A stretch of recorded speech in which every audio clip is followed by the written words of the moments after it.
What kind of killer leaves behind riddles instead of fingerprints? In the shadowy fog of late 1960s California, a man calling himself the Zodiac began a chilling game. One not of bullets or blades, but of codes. He didn't just want to kill. He wanted the world to know he killed, and he wanted the police to fail at stopping him. He mailed ciphers to newspapers, each one a taunt, a confession, and perhaps a clue to his identity. But despite half a century of decoding efforts, one question still lingers in the minds of detectives and armchair sleuths alike. What was the Zodiac really trying to say? Before we decode his deadly game, hit that subscribe button for more real-life mysteries like this every week on Crime Cipher.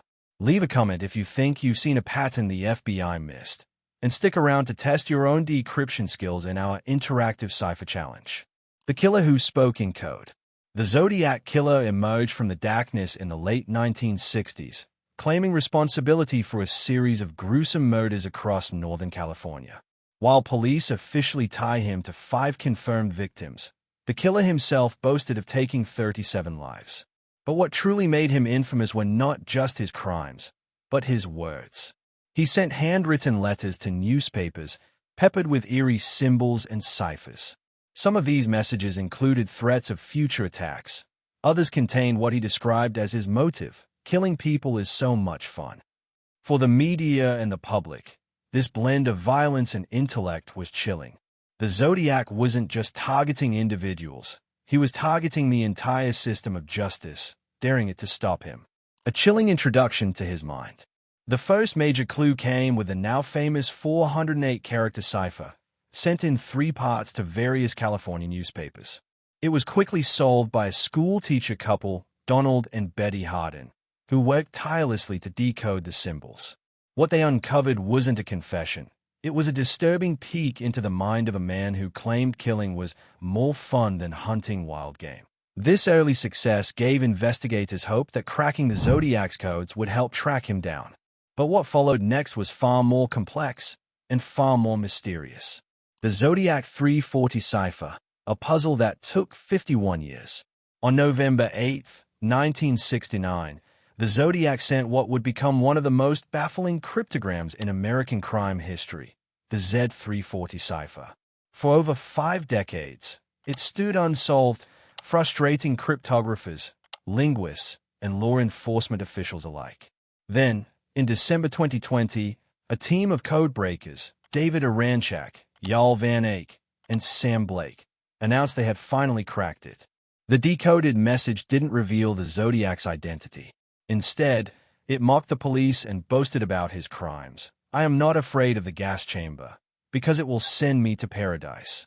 While their breakthrough was historic, it also confirmed the Zodiac's true game wasn't about confessions. It was about control. But what if the Z340 wasn't meant to hide his identity, but to distract from it? Some theorists argue that the Zodiac's biggest crime wasn't murder, it was misdirection. By feeding the public tantalizing puzzles, he may have redirected attention away from credible suspects. This isn't just speculation. In leaked reports, multiple suspects were downplayed due to the belief that Zodiac had to be smarter. But smart isn't the same as uncatchable. Sometimes, we don't fail to solve a code because it's genius. We fail because we've been looking in the wrong direction. Other unsolved ciphers still haunt investigators. Despite solving the Z340, other Zodiac messages remain undecoded to this day.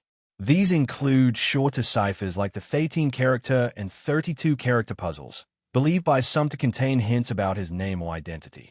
These fragments continue to torment investigators, who wonder if they hold the final piece of the puzzle, or if, perhaps, they're just empty teases meant to stir chaos. The FBI has even asked the public for help in cracking these lingering clues. The Zodiac may be gone, but his riddles continue to echo through time. The bizarre case of Ricky McCormick's ciphers.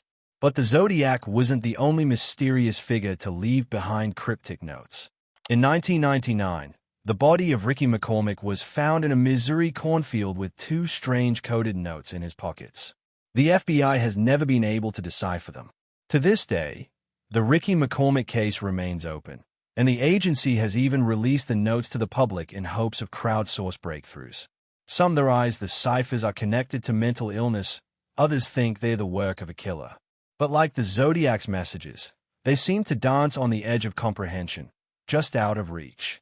Other killers who communicated through codes. The Zodiac wasn't alone in using the media and coded language to fuel fear. Dennis Rader, the BTK killer, famously played a cat-and-mouse game with police, including cryptic riddles in his letters. David Berkowitz, known as the Son of Sam, sent bizarre messages to newspapers during his spree in New York. And in the UK, a hoaxer known as Wareside Jack sent misleading tapes and letters that derailed the investigation into the Yorkshire Ripper for years. These killers knew that attention was a form of power, and they used every tool, from fear to riddles, to wield it. Why serial killers love ciphers? What makes someone turn murder into a message? Experts believe that killers like the Zodiac use ciphers as a way to assert dominance, not just over their victims, but over society itself. These codes created an illusion of genius, mystery, and control. The killer becomes the puppet master, pulling the strings while law enforcement scrambles to understand the performance. Even law enforcement admitted their frustration. Zodiac once taunted them directly. If the blue pigs are good at cracking codes, they will catch me. But of course, they never did. Modern tools versus old mysteries. Today, breakthroughs in technology like machine learning, cryptographic AI, and pattern recognition have given amateur sleuths new tools. The team that solved the Z340 used software models and thousands of variations to test out possibilities, combining human intuition with digital brute force. Platforms like YouTube, Reddit, and dedicated forums have become modern-day detective dens. Could the next major clue come not from an FBI office, but from someone watching this video on their couch? When codes become legacy, not just clues. What if the Zodiac ciphers were never meant to lead to his arrest, and instead were crafted to immortalize his image? For decades, these codes have become part of his legacy, transcending the murders to become a cultural obsession. Cryptographers, armchair detectives, and true crime thrill-seekers all chase these puzzles like modern-day Rorschach tests, projecting their own interpretations onto his symbols. Each solved message or attempted decryption reinforces his myth, a killer who outsmarted law enforcement, taunted the public, and still remains unseen. It's a chilling reminder. Sometimes, the true weapon isn't the gun. It's the question that never dies. Over 50 years later, the Zodiac's identity remains a mystery. Even as we solve the ciphers, we're still no closer to solving him. These puzzles are echoes of a killer's mind, a mind that wanted to be heard more than stopped. The danger of a cipher isn't just what it says, it's what it hides. If you're fascinated by cryptic crimes and unsolved puzzles, don't just watch. Join the investigation. Subscribe to Crime Cipher, where we turn real cases into real questions, and maybe, just maybe, real breakthroughs.